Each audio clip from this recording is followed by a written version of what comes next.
Whether your taste in fiction runs to young adult mythology, historical fiction, or sci-fi dystopias, you can now purchase any one of them for 15% off on my new website during the holiday season. Enjoy a good read, and Merry Christmas.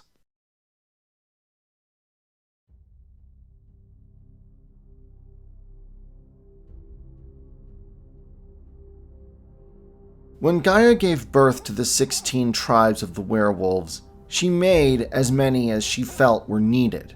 There were always meant to be 16 in her service in the struggle against the worm. Since then, 3 have been lost. Each a loss for Gaia, who weeps many bitter tears for her children. But where the death of the Bunyip is a black shame, and the sacrifice of the Croatan a terrible tragedy, the fall of the White Howlers was nothing less than a disaster. When each tribe was destroyed, Gaia lost servants. But in the case of the White Howlers, Gaia's loss was also the worm's gain. Besides possibly Pentex itself, there is no greater enemy of the werewolves of Gaia than the Black Spiral Dancers. For truly there is no greater enemy than a traitor, a former friend, who knows what you know, who understands what you understand, and now can use all of that against you. But, though many werewolves in the modern nights are quick to forget, especially the young, they weren't always this way. This video is not about who they are now, but who they once were.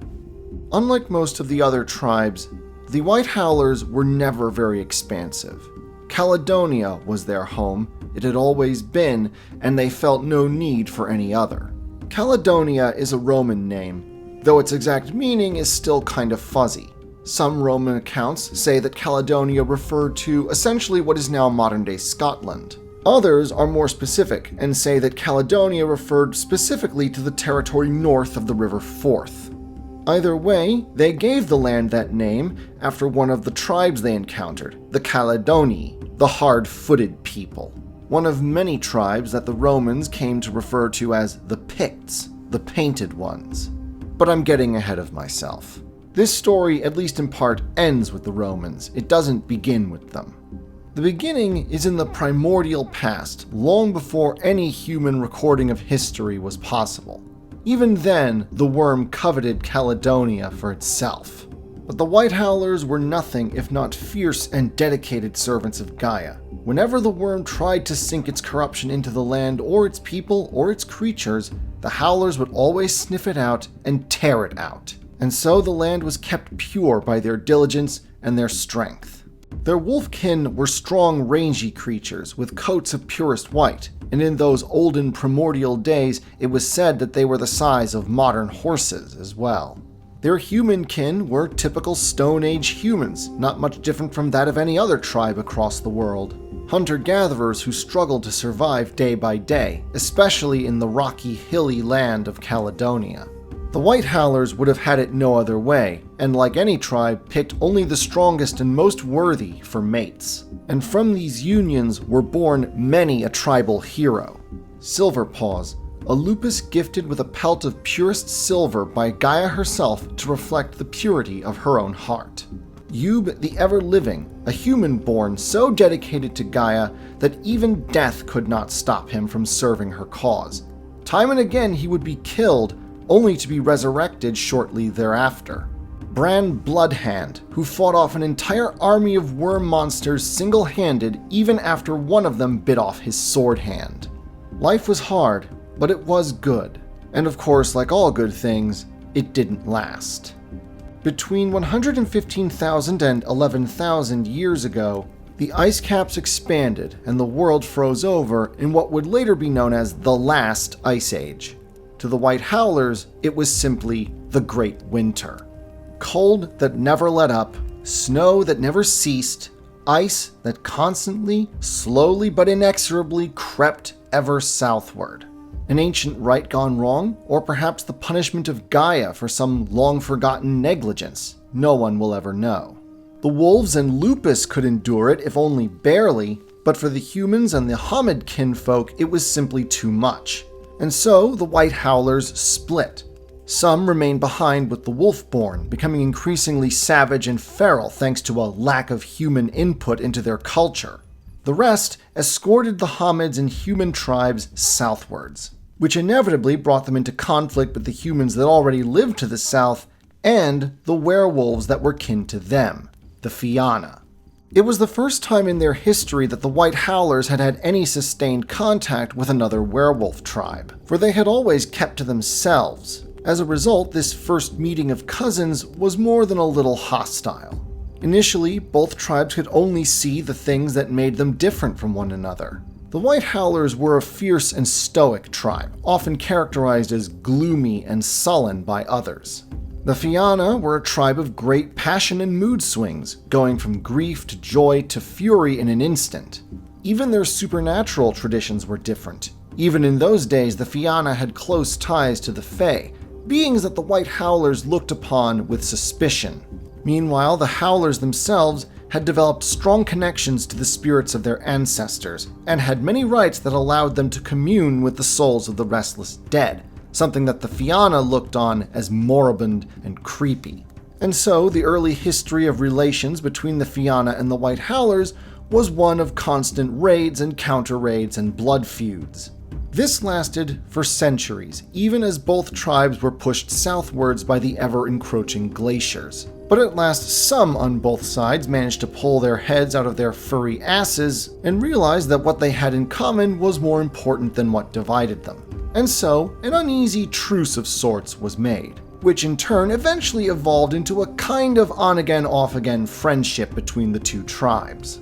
The White Howlers used to tell a story about that first meeting between their tribe and the Fianna, how Gaia chose to test both of their tribal totems, Lion and Stag. Of course, Lion won the trials and then tore Stag to pieces so that its meat could feed its people. Unsurprisingly, most Fianna did not like this particular story, and so most White Howlers refrained from reciting it in their presence out of politeness. But to the Howlers, the story of Stag and Lion symbolizes how the tribe gained a great deal by learning from the Fianna once they stopped fighting each other. Their totem, Lion, in his prehistoric aspect as Cave Lion, was a powerful and mighty hunter, as were those who followed him. But from the Fianna and other southern tribes that they encountered, the White Howlers and their kinfolk learned other ways to survive. And those lessons proved increasingly necessary, because generation after generation, century after century, the glacier continued to push them ever southward. It seemed that Caledonia, their beloved home, may well be lost to them forever. But then among their tribe arose arguably its greatest hero, a Galliard named Tirlach Tailspinner. Tirlach was born to one of the few remaining human tribes willing to stick it out in Caledonia during the Great Winter. But by the time she'd undergone her first change, it was clear that the tribe might not last much longer. In the years following her first change, she saw her people go from hunting elk to hunting rodents to scraping lichen off the very boulders just to survive. And nothing the tribe could do seemed to help. Not the challenges and bravery of the Aurun, the cunning of the Ragabash, the mystic rites of the Theurges, or the reasoned arguments of the Philodoxes.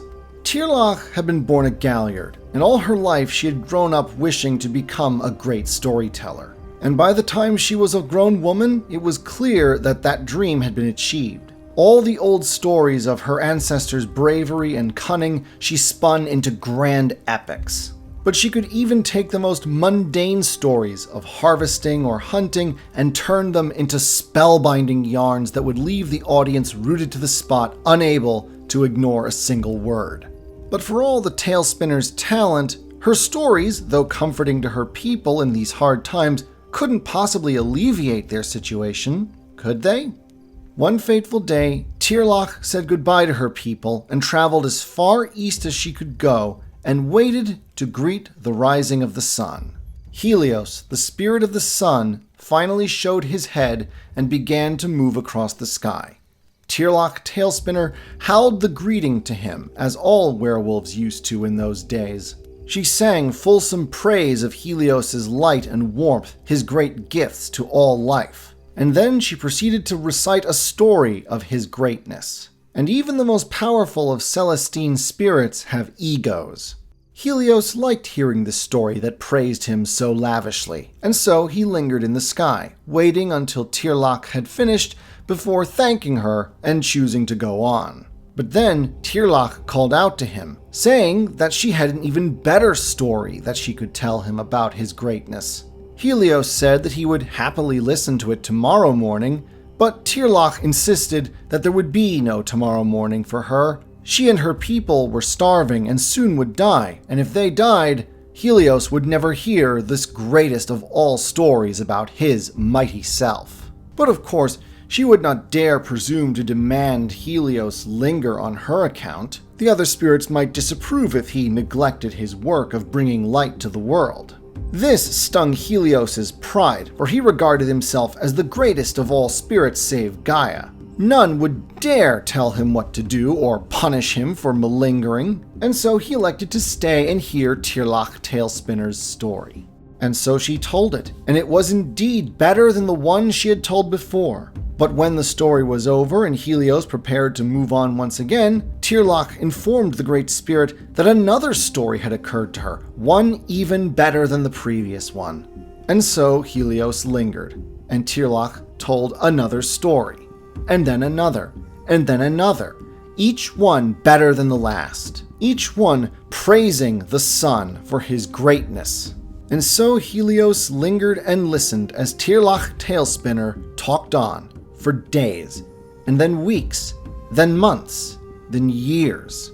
He stayed and listened for so long that the ice began to melt, the grass began to grow from the earth, and the herds began to return. He listened even as Tirlach Tailspinner grew bent with age, but never once did she cease, always convincing the Sun Spirit to linger long enough to hear just one more story. She spoke on and on and on, until at last she could speak no more. Helios waited for the next story, but none was forthcoming, for Tirlach Tailspinner had finally died. At last, remembering himself, Helios resumed his journey across the sky. But the great white howler Galliard had succeeded in her mission. The great winter was finally over. Life at last returned to Caledonia, and those members of the White Howlers, mostly the Wolfborn who had stayed behind, sent messages to their distant kinfolk in the south, telling them that the time had come to return home. And so, most of the human-born of the White Howlers and their kin returned at last to their old homeland. There was initially some friction at this reunion. In their long exile, those who had been in the south had adopted many of the human ideas and customs of the southerners. Things like weaving and farming, craftsmanship, and how to make better tools. At first, the traditionalist Wolfborn scorned these practices. To them, these practices were crutches that their Hamid kin had come to lean upon because they were now too weak to live as Gaia had intended. Meanwhile, those who brought the new ideas insisted that they were beneficial. They made life easier and left to the werewolves more time to focus on fighting the worm.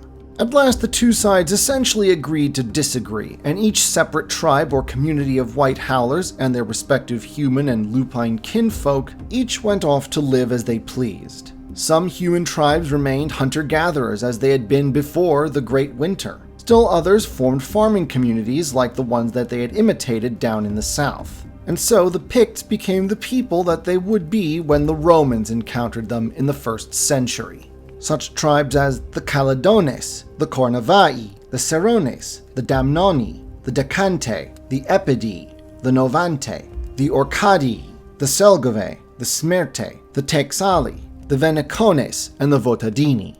It's also likely from this reunion of the once divided tribe that the major White Howler camps first emerged. Admittedly, as a general rule, White Wolf didn't really do a very good job with the concept of camps among the tribes of Werewolf the Apocalypse. Most of the time, camps are just an excuse to go, oh, I want to play as this tribe, but also as this one. Very shallow and not well executed in the slightest. But it seems that the White Howlers were a rare exception to this rule. Thus, the 3 major camps, the Bodaria, the Mactir, and the Tutates. Among the White Howlers, the human-born are respected because during the Great Winter, when they were forced to go to other lands, they learned from those around them. And when they returned to Caledonia, they brought back with them things that improved life for the human kinfolk. The WtA-The is a camp dedicated to the protection of those human kinfolk. Each Pictish community or tribe had a pack of White Howlers from the WtA-The's camp always on guard to watch over them should something happen. In sharp contrast to the WtA-The's, the WtA are the camp dedicated to the lupus kinfolk of the White Howlers. Among the tribe, the wolf-born that remained in Caledonia and managed to survive the Great Winter are highly respected for their resilience and ferocity. And so the WtA function as the yin to the WtA-The's yang, looking after the interests of the lupus, as well as standing guard over the cairns, particularly those that were abandoned during the Great Winter. One doesn't have to be wolf-born to join the WtA, but one is required to live as a wolf to do so, renounce all human possessions, and prove to the WtA that you are worthy. While we're on the subject of breeds, the White Howler attitude towards Metis is that the Metis themselves are not responsible for their birth and so should not be punished, while at the same time they very much believe in punishing very harshly those who produce Metis. After all, Guru shall not mate with Guru is one of the key principles of the litany, the laws that govern werewolf society. Finally, the WtA. Unlike the WtA and the WtA-The's, the WtA might well predate the Great Winter, because they are tied to the White Howlers' oldest traditions, their deep spiritual ties to their ancestors and the spirits of the dead. The WtA are the ones who take charge of the funerary rites of their respective septs, communing with the spirits of the ancestors and pacifying those dead spirits that are finding it hard to move on. All White Howlers are raised to believe that honoring the dead is a sacred duty, as well as a way of making sure that the dead do not linger and cause problems for the living. Having dedicated themselves utterly to this task, the WtA were the most respected members of the White Howler tribe. Every sept or cairn had at least one WtA among its leadership. On a more ominous note, joining the WtA required those wishing to get in to undergo rituals of scarification and even self-mutilation. The removal of eyes, ears, or fingers and toes, branding oneself with hot coals, or cutting deep scars and sigils into their flesh. The WtA believed that such self-mutilation both brought one closer to the spirits of the dead, and believed it to be a great honor to sacrifice one's flesh for the sake of the ancestors. This was the White Howlers as they were in the 1st century AD, when the Roman Empire arrived. In AD 43, in an effort to boost his reputation, the physically weak and infirm Emperor Claudius sent the legions across the English Channel into Britannia. Against the might and discipline of the Roman legions, the tribesmen of Britannia had no chance.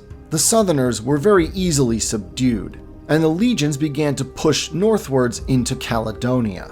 Unfortunately for the White Howlers, around this same time there was a sudden uptick in worm activity. So the werewolves were often too busy fighting against their old enemy, leaving the tribes to fend for themselves against the legions. While not as total as the victories in the south, the Romans did score some successes in the north, as according to the Roman sources, chieftains from as far afield as the Orkney Islands were brought south to pay homage to Emperor Claudius.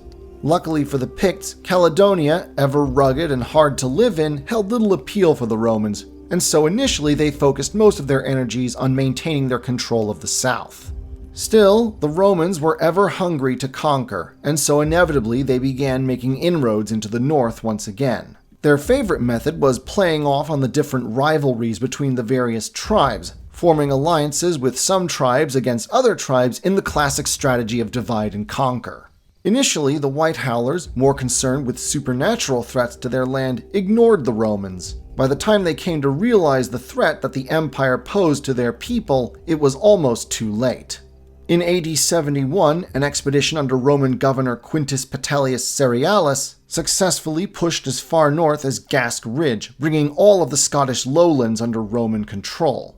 Then in AD 83, the next governor, Gnaeus Julius Agricola, successfully smashed a confederation of Caledonian tribes at the Battle of Mons Graupus, somewhere in the vicinity of Perth.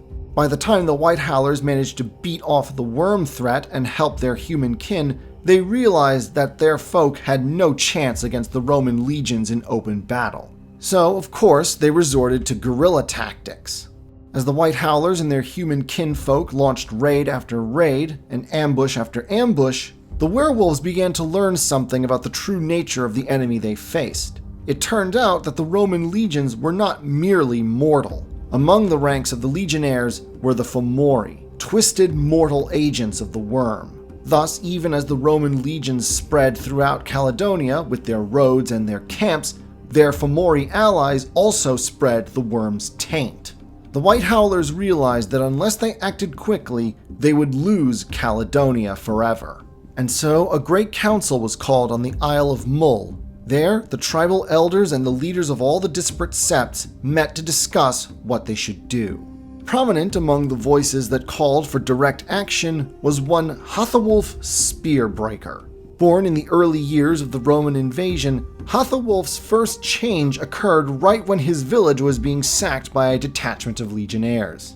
When the local White Howler sept arrived on the scene to investigate, they found hundreds of Roman soldiers impaled on spears scattered throughout the remains of the village. Each one killed as if from ambush, whether mangled, strangled, or crushed as if with rocks. The sept managed to track down Hotherwulf as he was in turn tracking down the legion to which that detachment had belonged, intending to slaughter as many Romans as possible. They managed to talk him out of it, but only because he realized that by going with his tribe mates, he might learn skills that would enable him to kill the Romans even more efficiently. Hotherwulf's whole life was dedicated to destroying the Romans and driving them from Caledonia. As soon as he completed his rite of passage, he formed a pack dedicated to fighting the invaders.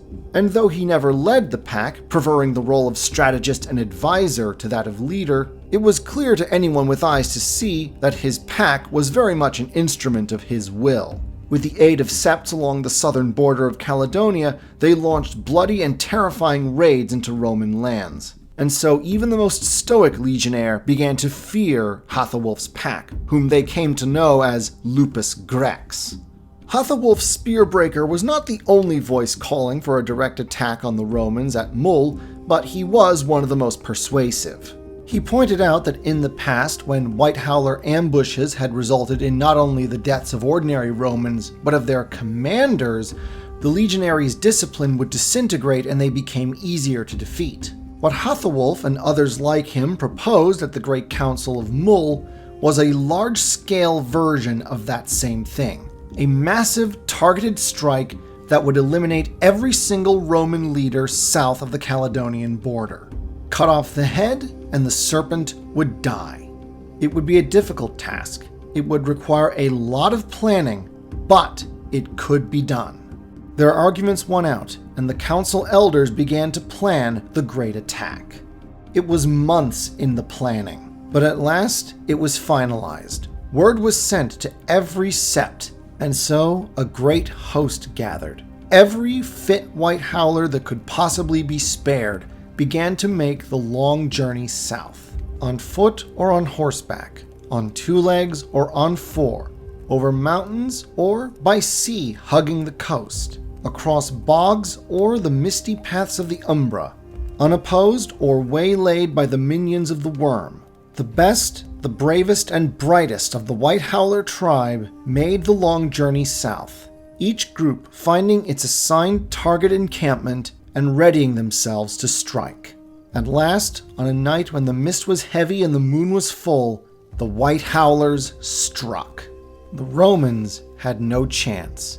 Every targeted leader died, along with hundreds if not thousands of his subordinates. A few Fomori were slain as well. Oddly, there were fewer than had been expected. What's more, the White Howlers suffered far fewer casualties than they had expected to suffer. It had not been an easy victory, but still easier than they had expected. And so the Howlers began to make the journey home, jubilant in their triumph. But then they began to detect the signs, and by the time they reached their homes, they realized a terrible truth. While they had been away, the minions of the worm had struck. Nearly all the werewolves that had been left behind were dead. Countless humans and wolves were dead. In particular, those wolves and humans who had been kin to the White Howlers had been targeted. Many were not only dead, but mutilated, their remains desecrated in nameless, awful ways. But the worst were those that had been left alive. In the ultimate affront to Gaia's servants, the minions of the worm had tainted not only the land, not only the beasts, but the hearts and the flesh of the White Howlers' kin. Many were driven to madness, succumbing to the corruption that had taken root in their minds and flesh. Worse yet, many had been despoiled by the worm spawn, and so from their wombs were born malformed, hideous things. Countless mothers died at the claws of the monstrosities implanted within their wombs, and so the White Howlers' great triumph turned to ash. A few, like Hathelwulf's Spearbreaker, succumbed to despair and Harano, either wasting away or simply disappearing never to be seen again. But for the rest, all that was left to them was a grim resolve. And so began arguably the darkest and most painful chapter in the history of the White Howlers. A bloody but necessary mass purging of their human and wolf kin. Everyone that bore even a trace of worm taint was hunted and slain. It was painful. It broke the heart of nearly every White Howler that participated, but it was necessary. A grim duty that must be fulfilled. Combat the worm wherever it dwells and wherever it breeds. No quarter, no mercy, no exceptions. Even as they purged their own tainted kin, the Howlers sought to cleanse the tainted land and destroy every Bane and Fomori that they could find within the bounds of Caledonia. Oh, it was a bloody and bitter cup from which the children of Lion drank. But, dutiful to the end, they did not stop until every last trace of taint was gone. The very last of the Banes they hunted to the far northwest of their lands, and it was there, along the desolate northwestern coast, that they found the pit. It was a dark hole leading down into the earth, and evil and corruption oozed from it like miasmas from a bog. Undeterred, the White Howlers charged inside, slaying every worm-tainted creature within. Deeper and deeper under the earth they went, killing as they went, dying as they went, until at last the final worm spawn lay dead, and the White Howlers beheld a portal of colors too dark to truly perceive. Those with the supernatural gift to peer beyond the portal each reported contradictory accounts of what lay beyond. But one thing all did agree upon, that this portal led directly to Malpheus, to the heart of the worm's domain. That there, at the heart of a great spiraling labyrinth, lay the corrupted spirit itself. Some might have viewed such a revelation with terror or dread, but to the White Howlers, embittered by the suffering they'd had to endure, this was a chance for vengeance, as well as an opportunity to fulfill their most sacred duty to Gaia. They would strike directly at the worm itself. Some were all for attacking then and there, but one of the Galliards, Morag Memory of Stone, persuaded them that instead of a single raiding party, all of the tribe should be gathered for this great assault. And more than just the White Howlers. Messengers were sent far and wide to every tribe in all of Europe. The White Howlers called upon their cousin tribes to join them in this great attack, this mightiest of endeavors. But to their own surprise, no one responded. No one came. The White Howlers were dismayed, but undeterred, for they had always been a proud tribe, and they were determined to take the fight to the worm, even if they had to do it alone. And so, one fateful dawn, the entire tribe gathered before the entrance to the pit. There was no one to leave behind this time. Those had all been killed by the worm spawn during the great attack on the Romans. And after all, a foe as deadly as the triadic worm would require every pair of claws and every set of teeth, every drop of cunning, every ounce of strength, every mystic rite. And so the White Howlers descended into the earth. There are many differing accounts of what happened next, but one thing is for certain. After that dawn, the White Howlers ceased to be. What emerged from the pit was no servant of Gaia. The White Howlers were dead, and the Black Spiral Dancers had been born. Special thanks to subscriber The Soul of the Dragon for voting for this on Subscribestar. See? Voting does matter, people, so join up.